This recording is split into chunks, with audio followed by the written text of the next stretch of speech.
Attention proto-throttle users. If you've ever wanted to have your throttle fit more comfortably in your hand and change the batteries without removing the throttle's case, now you can. Introducing the Narrow Throttle, a new product developed by Scott Thornton that reduces the size of the proto-throttle by over 25%. Log on to narrowthrottle.square.site to learn more. That's narrowthrottle.square.site. Enjoy more comfort and never have to open the case again. Hey, do you like free stuff? As a member of the operating crew, you'll get a chance to win awesome prizes each month. For less than a dime a day, you'll be entered to win, and just as important, your support helps keep every episode from behind a paywall and free of those unrelated and annoying commercials you hear on other podcasts. Sign up today at aroundthelayout.com/crew, and thank you for your support. ATLP Extra is our monthly newsletter delivered right to your inbox each month. Sign up for free at atlpextra.com.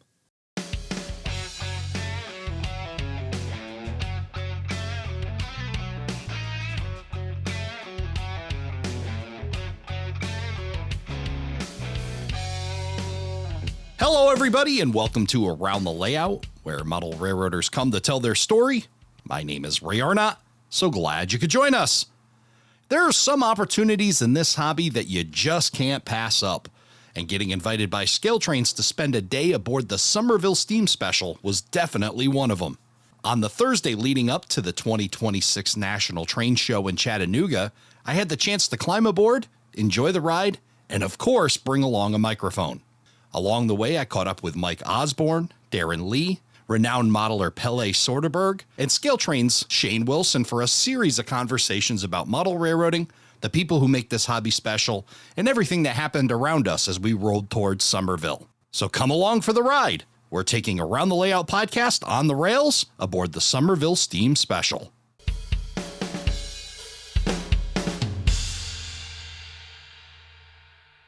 So we're here on the Summerville Steam Special on our return trip back to Chattanooga. And when I got on the train at the station up at the Tennessee Valley Railway Museum, I saw a familiar face, and it was Mike Osborne. He's sitting here with me now. Mike, good to see you. Great to see you, Ray, and finally meet you in the flesh. I've heard you on the radio. I've heard every one of your episodes. I love every one. I listen to some of them even more than once. Well, that's great. Appreciate you listening, and great to see you. First met you when I was on TSG Multimedia. You were co-hosting with John Abaticola, and we were going through my photography collection and got to get your take on those, plus your real-world experience working for the railroad, now retired. And now you, instead of being in the cab, you're sitting here in a coach seat and enjoying the scenery. Talk about what you've been seeing. Oh, we've been seeing a lot of great stuff today. We saw a stack train. We saw some old nice right-of-way, a lot of bridges that aren't used anymore, but it was interesting to see them, and nice little trestles on the way just walking from the barbecue area. There's a little river, creek, and it has some nice wood trestles. It's definitely worth a trip if you ever get down this way. You worked for the railroad for 45 years. You saw a lot of changes through the railroad, and now we're on an old southern line. And for me, I would love to go back 45 years and see, or even farther, and see what this line was like in its heyday. Oh, yeah, it had to be great and, just beautiful. It would be interesting to really travel at night where most of my railroad work was done over the years. It would be, the light would be flashing off all these trees and these woods. Maybe a lot of deer in here, maybe even some bears, I don't know.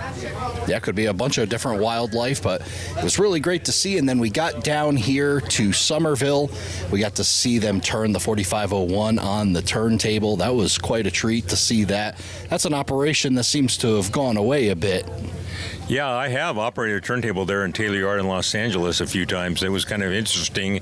You had to get the hang of it because when it would turn, it would go a little bit past the track. So you had to stop it just before you wanted the lineup, and then it had a little metal board that slipped in between the tracks to keep it properly aligned. I mentioned earlier that you have retired from the railroad, and after a 45-year career, talk about your model railroading. What are you into? I modeled a Santa Fe in Southern Pacific in the year I hired out in 1979. October, as a matter of fact. I've narrowed it down that far. It's a garage layout, 20 by 20. in an air-conditioned, climate-controlled room. I live in California, of course. It can get quite warm. The cold temperatures aren't really a problem, but it also keeps my track straight. I have a lot of Western scenery in the upper level and a lot of large industries on the layout that I actually worked at and kind of make a facsimile of the Anheuser-Busch Brewery in Van Nuys, California, and the General Motors Assembly Division in Van Nuys, California. It sounds really interesting to take what was the beginning of your career and rebuild it. Is it a time machine for you? It is because I try to stick with the power. It's a little trouble with some great manufacturers coming out with some interesting stuff that I have to buy, but I try to stick with that 1979 and earlier period. I've fudged it a little bit, but not much. But all the boxcars, I love all the boxcars and all the colorful boxcars and the different railroads that you saw at that time. It's an era that you lived. But do you still need to do research back to 1979? And if so, how are you doing it? Absolutely. I Instagram, they have a lot of pictures. Every so often somebody will put a picture and I look at the date and it'll be like 1990 and I'll go, oh no. But then every so often we'll see one, 76, 77, 78. And that really helps a lot because we're looking for the boxcars and the trains. So, as Ray always says in his podcast too, take pictures of stuff that's happening now because that 10 years from now, 15 years, 40 years from now, some modeler will go, that was what it looked like in the year 2026. Yeah, I would imagine that there are going to be, just like you're modeling 1979 and 2026, somebody's going to be modeling 2026 45 years down the road, and it's going to be great to be able to share that information with them for sure. As you go to an event like this, I like to talk also about the flywheel turning. Talk about your flywheel turning as you're about halfway through the national convention and we're staring down the national train show. Talk about things that got you fired up. Well, I'm looking for, anything that some of the new releases, some stuff that I have on order already, and hopefully they'll have some samples of them. I'm sure I have one of those U30 CGs on order from Rapido, and I'm looking forward to seeing their 3D samples. Maybe they'll have a painted one, I'm hoping. And whatever ScaleTrains has that's interesting, of course, and Tangent, some of the other great manufacturers. I'm hoping the Scale Signs guy will be there. He has some interesting stuff I want to see in person. That's the advantage of going to one of these great shows for anybody, is to see the stuff in person. Absolutely. Be able to be in person. And then this kind of thing, the in-person opportunities that we get to talk, to get to know each other a bit more without the screen. In person, tangible, be able to shake hands and be able to share this amazing hobby together in a really cool environment. Absolutely. And I just spent 2 hours talking with the Australian that are here. They made that's a long trip here to Chattanooga, Tennessee. It's interesting to meet some of those folks in person. Absolutely, yeah. It's a worldwide hobby. It's great to have worldwide people here at the 2026 National Convention. And, of course, joining us on the Summerville Steam Special, powered by ScaleTrains. And they did a beautiful job with that the steam locomotive as well, didn't they? They sure did. They even had a ScaleTrains logo on the side of it. And I know they made a serious donation to getting it painted nice and fresh. There's some ScaleTrains white flags on the front, which look really good. And they're not overdone either. It looks just super good. And it's a beautiful locomotive. And if you ever get down this way, they do run it occasionally. I know they're running it again on Saturday, I believe. Yeah, definitely need to check that out. Tennessee Valley Railway Museum. We'll share the links all in our show notes. Mike, for those that haven't been able to check you out on TSG Multimedia, talk a little bit about that. Yeah, that's correct. We're doing a series right now on railroad lingo. There's little 30-second things, so give those a shot. We're releasing one a week, so check those out. And please leave comments. I'll respond to every comment I see on there. And there's a couple of my older videos. One, I have a trip over Tehachapi Pass as a young brakeman in a long time ago, and that's quite interesting. It was a keynote speak for a NMRA convention in 2020 during COVID. Awesome stuff. Well, nobody better to learn all the railroad lingo from than a guy that's been doing it for 45 years. And so glad you're able to spend some of your retirement out here in Chattanooga, Tennessee, and we got to spend some time together. Mike, thank you so much for hanging out with me. Thanks, Ray. It was a great pleasure, and I look forward to seeing you at the convention.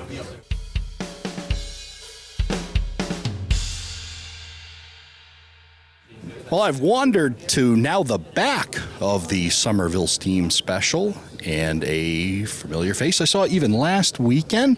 Joining us from Queensland, Australia, Darren League. Good to see you, Des. G'day, Ray. How are you?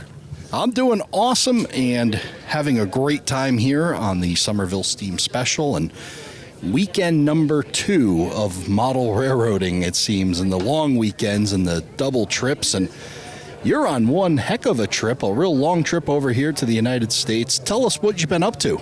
So we've landed in St. Louis and spent the 4 days there just experiencing the RPM. Absolutely brilliant location, brilliant venue, wonderful accommodating people. We've had an absolute blast meeting faces, renewing friendships, and just catching up and soaking up the atmosphere that the St. Louis RPM has to offer. From there, we then flew to Chattanooga, and we've been here at the National Convention of the NMRA since Sunday, and we've just literally soaked up and taken in what has been on offer here. And as I say, we're now on the ScaleTrains train trip down to Summerville behind 4501, and it's just been a great day once again, catching up with people, meeting other people, and reacquainting friends. It's great. When I saw you at the Sydney RPM in April, you were quite busy. In fact, I don't even think you really got to absorb the Sydney RPM because you were doing the airbrushing outside and teaching so many folks, and that one day went by fast. Talk about what you got out of the St. Louis RPM now as an attendee. Being an attendee at the St. Louis RPM was excellent because, like you said, Ray, I spent so much time sharing my passion for airbrushing and my knowledge that I didn't get a full chance to have a good look around. I just had a quick chance to look at some of the displays, whereas at St. Louis I had the time to talk, discuss, sit and watch some of the clinics, but actually just take in the skill of the modelers and what they prepared and what they were prepared to show and talk about. I had the opportunity to sit with the guys, Butch, Tony, and it escapes me, I'm sorry, Dave. And so the three of us just sat and we just chatted and talked and shared things, and I had an absolute blast doing that. So yeah, as an attendee, it was wonderful to just be able to take it all in. And now you're out here in Chattanooga. We're on the train excursion, but you've been here for a little bit this week. Tell us about the activities you've been up to. So we've done some rail fanning. We've been down to Coffee's Cliff and taken in some of the local activities. We've been to some of the pickle barrels, some of the different activities, as in just looking around, just walking around and soaking up the atmosphere. We've done some clinics. And just really trying to immerse it. This is my 3rd trip to the States, so I've really enjoyed the fact that we've had a little bit more time to just really take it in. There's quite a few of us from Queensland and Australia that have travelled in here, so travelling as a group has been great. And of course, a lot of them have gone, hey, the Australian contingent's here, watch out.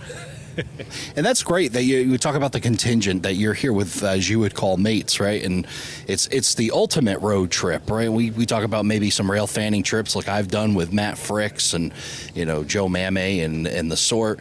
But you've got the ultimate road trip here, a bunch of Australians going around and experiencing all of this together. What an amazing opportunity. It has been, and doing some of the layout tours has been probably one of the highlights, I must admit.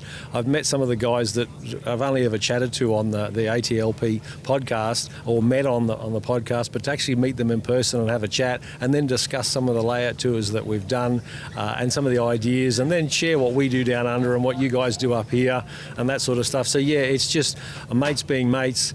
But one thing I've got to say is you coined the phrase ages ago, Ray, and that's I'm with my people, and that's the exciting part about it, is you don't have to be perceived as being a geek, for whatever the word is. You're around people that share the same interest and the same passion, and so yeah, what more could you ask for? Like from here we shoot up to Durango, and we're going to ride the Cumbras and Toltec, going to catch up with Michelle at the Colorado Museum, and then do some more layout tours, and then eventually we'll fly home.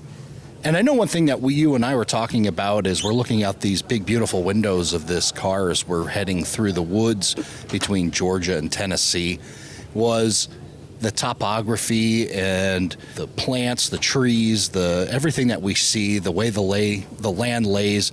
Now compare that to where it is back home. What do you see, and what do you see is different, and what do you think looks the same?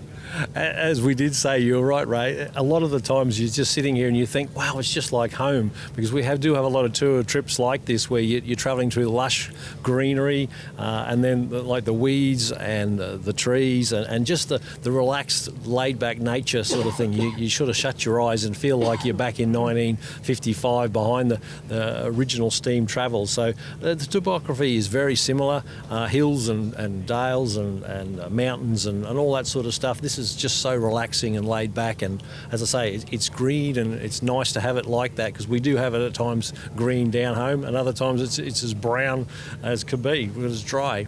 When I first had you on the podcast, we talked about the Wattle Flat, and that is now behind you. Talk about your future in model railroading. What are you up to? So the layout's long gone. It's been a couple of years now. I moved on, new house, new plans. They've all been put on hold slowly because I was fortunate enough to first meet you, Ray, when we caught up at Springfield last year. And then, of course, this trip this year has sort of slowed things down. But the shed is the plan now. We don't have basements in Australia, so we have outbuildings or sheds. So the space is available to build the shed. I just got to get to and do it. And I'm currently working on the planning. The best tool for me is a bit of paper and a pencil, and just start drawing and making fit what I know will fit. Modelling the 90s this time. It will be New South Wales again, but in the 90s, which is an area that is quite common to me and well known. So that's where I'm at this particular point. We talk about the flywheel turning, and it's a common theme with me and thinking of it that way. What's got your flywheel turning after 2 weeks? I've got to say, I've really enjoyed the layout tours and talking to people and sharing their ideas, because even though it's a different prototype, but the concept's still the same. I really love my operations, and we're really promoting operations down under in Australia. And the guys up here, or the fellas up here, really enjoy operations. So the inspiration that I'm getting from a lot of people and the design concepts is what I'm looking for, and that's been coming tenfold. So I've really enjoyed that. I'm going to appoint you the Minister of Tourism for Australia. Talk to the folks that are listening now and say what they would get out of a trip down under. Our railways are very different down under. We don't have the interchange concept, so basically our trains go from point A to point B and are then switched when they get to that particular point there. So there isn't the freight traffic that we see here in America, but there is so many other things to see. We have a lot of tourist railways, a lot of activities that are railway based. Our clubs love to have to visitors, so they're more than happy to have anyone come and meet and make the time to go and see them. But there's just so many other things to do and see while you're down under. As I say, this is my third trip to the States, and I've thoroughly enjoyed it. I've found everybody so welcoming, and I look forward to a future trip, that's for sure. Absolutely. Well, it's always great to see you in person when we have these amazing opportunities. It's amazing that we've been able to do this 3 times now in 1 year, with me going to Sydney and then, of course, your trip to St. Louis and now to the National Convention here on the Summerville Special, powered by ScaleTrains. Darren, so great to sit with you, enjoy this amazing ride together, and be able to be with our people. Thanks very much, Ray. Thanks, Shane, and the crew at ScaleTrains. And as I say, the work you do, and to all the guys and that crew on ATLP, enjoy. This is a great hobby. Thank you.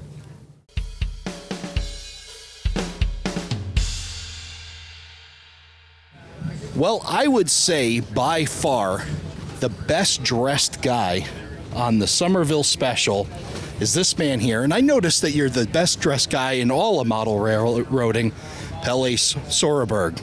Pelle, good to see you. Thank you. I guess that's my big question. We could talk about model railroading and all the amazing things you've done and the beautiful layouts that you create and the scenes you create. I just wonder how you stay so clean, dressed so well.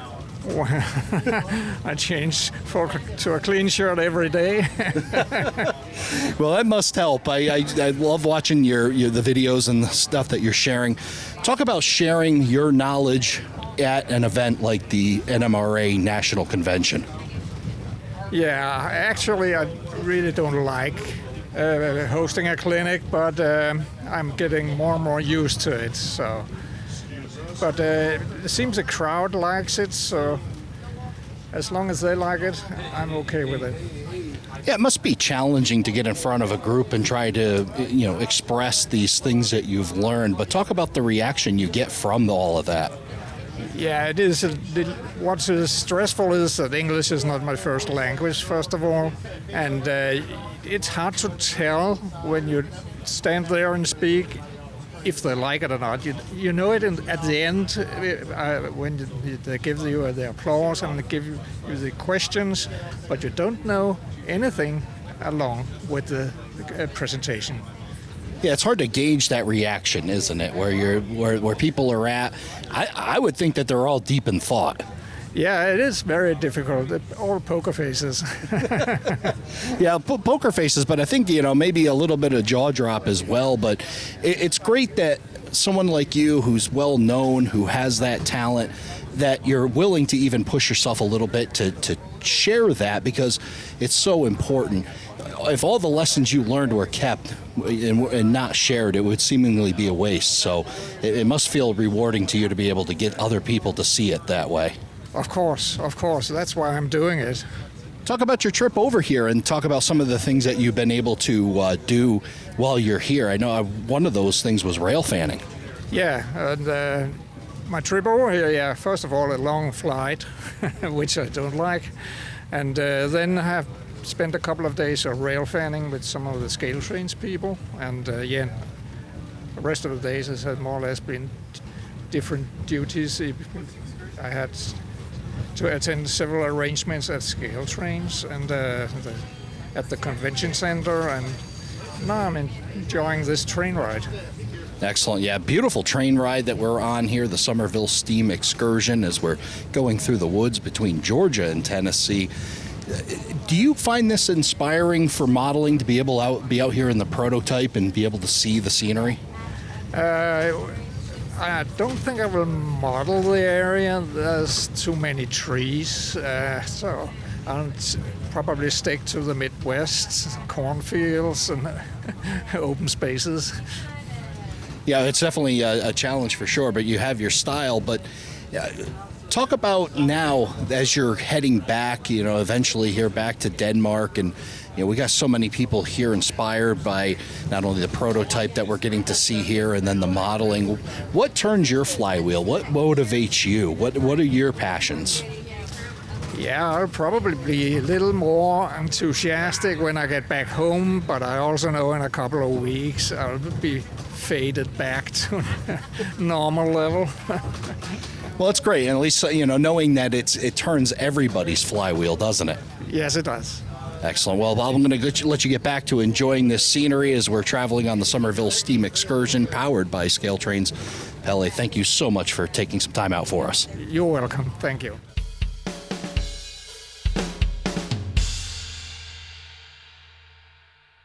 Well, we're rolling towards the end of the Summerville Steam Special, powered by ScaleTrains, and for a final word on all of this, we've got Shane Wilson. Shane, good to see you, my friend. Oh, Ray, thank you so much for joining us on the ride today. What a spectacular day. The folks that are listening, if they're on the train, boy, we've had a great time. And for the folks that aren't here, you missed an incredible day. Well, I would say what was neat is, we have how many we got on the train today? So we're just over 400. I think this is definitely one of the most passengers ever for TVRM. And we have 12 cars. This was the biggest train ever to go to Summerville today. And the chase folks, too. Oh, my goodness, the people that have been chasing. It's beyond our absolute wildest dreams what today's been for us. Yeah, I was going to say, because not only are the people in the train enjoying it, the people outside the chase. And then at our last stop when we did the run by, it was neat to hear someone, a woman came up and said, I didn't expect to see this on my ride home from work. You're not only giving the people on the train and the chasers, but communities as well, a real enjoyment by running this train. Well, that's the crazy thing, right? When we pulled into Summerville, I guess they normally do block off one for the train. They had two. We had fire trucks and police cars and other emergency vehicles helping us there. And then as we've gone along the way, a lot of the communities have come out. I've been amazed, right? I mean, we've done a lot of publicity, but it's mainly been to model railroaders and to like virtual railfan train people, and to see the support from the community to come out and trackside. And it's pretty cool too, because when you look at the locomotive, we put on extra flags with the ScaleTrains logo. We created a special logo for the trip that's on the cab, and then we've got the drumhead in the back too that's got the logo. So able to put some ScaleTrains branding on, and who knows, maybe someday we make 4501, we could do this version. I don't want to tug at you too much, but it was really overwhelming when you got in front of that entire crowd and thinking about all of this and where you've come in the time since starting ScaleTrains to now. Talk about how all of this tying together just really paints the picture of that vision, that dream that you had back then. This is way bigger than anything that I could have ever dreamed of, or the four of us that started the company could have ever dreamed of. And I think the big thing I've seen through this is Mike, Joe, Paul, and I were getting older, and we have this next generation that work for us. We're developing new leaders. We're developing new folks to do project management, other things throughout the company. And the thing I've seen through this is when we step back in a few years, man, we've got people who can run this company. I've seen so much natural leadership out of members of the team that I've never seen before. I've seen people take on things that have stretched them and grown them from their skill sets. And my big takeaway today is this company's going to be in good hands, and I'm really excited about that. And as we look to the future, we have so many plans. We previewed some things today in some new product categories, which will get announced here in the coming months, and all the things we're doing. The future looks fantastic. It's so exciting to walk through this train and hear everyone talk about their experiences with our people, with our products, with our company. And it's all been really positive, which has been fantastic. So this will be a watermark moment. There was a time when we kicked off the road trip. The way that went a few years later, the company just exploded. And we doubled our revenue in about 3 or 4 years. And I mean, it was a big jump. And I see coming out of this trip, I think God's preparing us for something that's going to be next level. I don't know what that's going to be. We've got a lot of plans. I don't know which one of those is going to be the spark that really takes us in this next thing. But this, I think, will be the catalyst for that next big thing, whatever that might be for us. Well, some great vision for the future. Great to know that you're going to have all the people in place to make that happen. You've got a fantastic team here, and the high level of customer experience, and that has just been phenomenal throughout the train.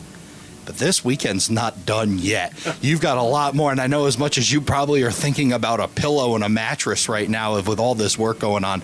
Talk about some of the additional events once we pull into station. So tomorrow we're having an open house. It's open to everyone from 11 to 7. We'll have media in the morning, and boy, we still got work to do to get ready for tomorrow. Told everybody, unfortunately, they've got to be in at 8 in the morning. We have some product displays to finish up, but we'll do. Pele's going to do a couple of clinics tomorrow. I'm doing a couple. I'm doing one on how model trains are made. Tomorrow evening, I think, talk about being emotional. Tomorrow night will be the final road trip presentation.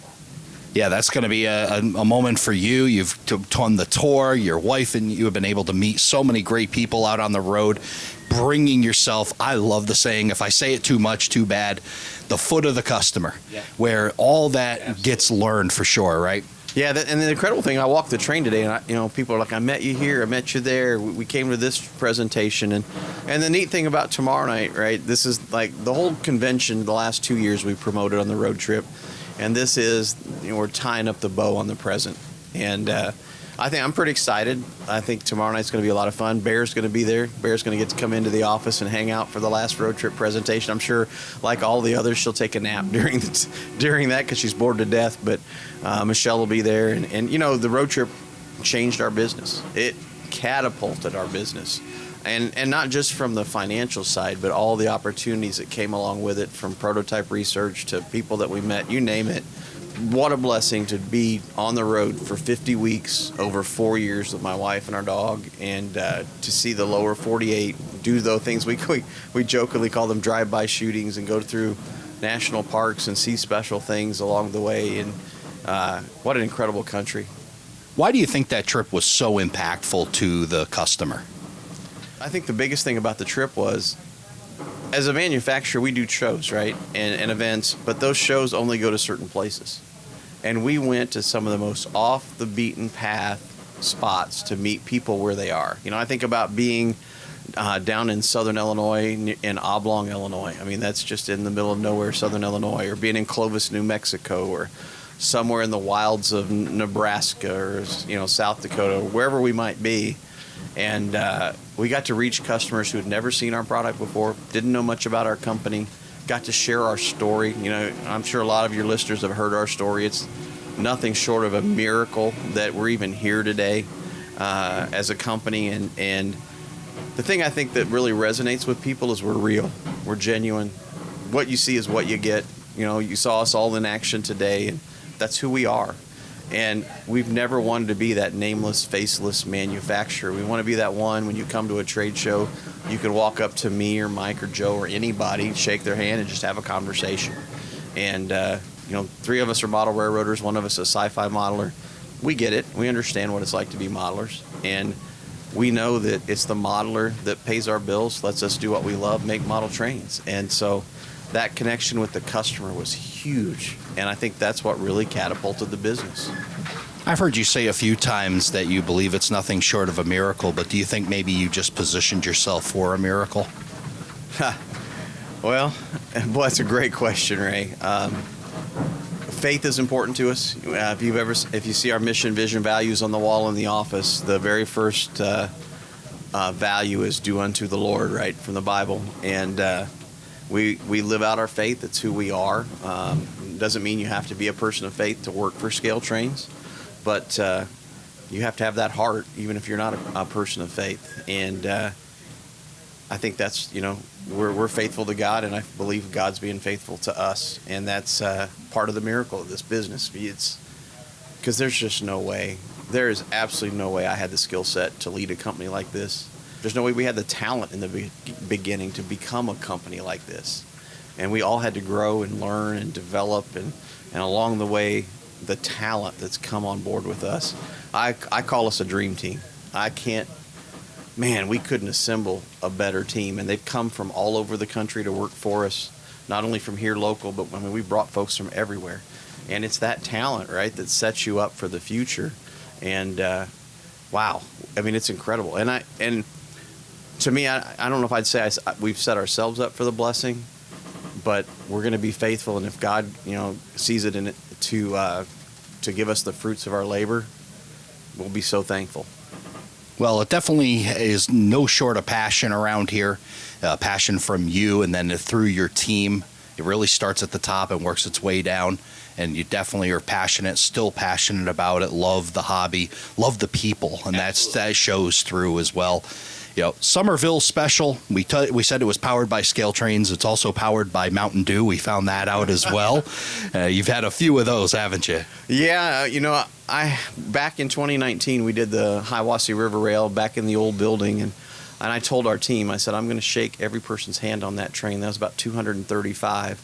And I told Jason helped me this morning, kind of helped me move through the train. But I said, I'm going to shake all 400 plus passengers' hand and thank them for being on this train today. And yeah, I needed a little Mountain Dew. Somebody heard me earlier say if I could use a Mountain Dew, and boy, the next thing I knew there was one over the shoulder, and I just found another one in the cooler. And don't have one very often, but needed it today. But it's well worth it. That is not a complaint. I am so thankful to have met every single person on this train and told them how much we appreciate them being here. Just like your listeners, if they're not here, we understand that it's your listeners that allow us to do this. And so, yeah, powered by Mountain Dew today. Mountain Dew Zero is my favorite, but I could have had a real leaded Mountain Dew today as well. Well, there's still some time. There's a whole weekend ahead. Maybe a few leaded Mountain Dews will be in the picture. But here we are. We're getting close to pulling into station. Shane, want to let you get back to it. Thank you so much for stopping by, and thank you for allowing us to be a part of this amazing experience that we had here in Chattanooga. Thank you, Ray. So thank you so much for joining us for dinner last night, being here on the train, and really appreciate the coverage that you've given us for this event. And look forward to being on the show again in the future. Thank you to your listeners, too, for all they do for us. Thank you for joining us for this episode of Around the Layout. Learn more about today's episode, check out past shows, and much more on our website, aroundthelayout.com. Show your support by becoming an operating crew member at aroundthelayout.com/crew. Follow us on social media, aroundthelayout.com/social. And send us your feedback, aroundthelayout@gmail.com. Thanks for hanging out with us around the layout.